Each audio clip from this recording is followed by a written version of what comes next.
Hello, hi అండి అందరికీ.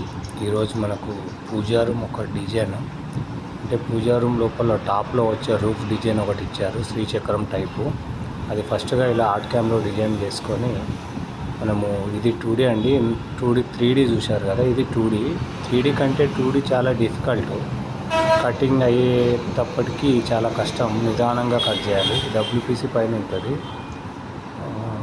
నిదానం మనం ఎంత స్లో పెట్టుకొని దగ్గరుండి కట్ చేసుకుంటే మాత్రమే ఇది ఫినిషింగ్ అనేది మంచిగా వస్తుంది.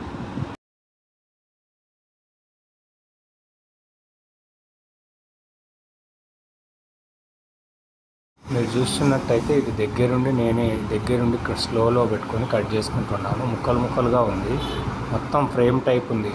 మొత్తం ఇన్నర్ కటింగ్ అవుతుంది. చిన్నగా దగ్గర కటింగ్ చేసేటప్పటికి చాలా టైం పడుతుంది. మినిమం 3 అవర్స్ పట్టింది నాకు. అంటే చాలా రేరు. ఒక 1 to 3 months బ్యాక్ 2D చేసి చాలా రోజులైంది. మళ్ళీ ఇప్పుడు 2D డిజైన్ అనేది వచ్చింది. మన పూజా రూమ్లో రూఫ్లో వాడతాము. దీని వెనకాల లైట్ కూడా వస్తుంది, ఎక్రాలిక్ లైట్ వస్తుంది. ఫినిషింగ్లో మాత్రం మంచిగా కనబడుతుంది. లాస్ట్లో చూడండి, లాస్ట్లో మొత్తానికి ఫినిష్ అయ్యేటప్పటికి మనకు 3 అవర్స్ పట్టింది. కానీ రావడం మాత్రం కరెక్ట్గా నీట్గా ఎక్కడ కటింగ్లు ముక్కలు పోకుండా నీట్గా వచ్చింది అనమాట. ఇలా ఫైనల్ కట్ అయిపోయి తర్వాత లాస్ట్లో టైం తీసుకొని బాగా ఫైనల్ అవుట్పుట్ అయితే మనకు ఇంత నీట్గా వచ్చింది, clean and green. Thank you for watching Shivani interiors and CNC works, Hyderabad.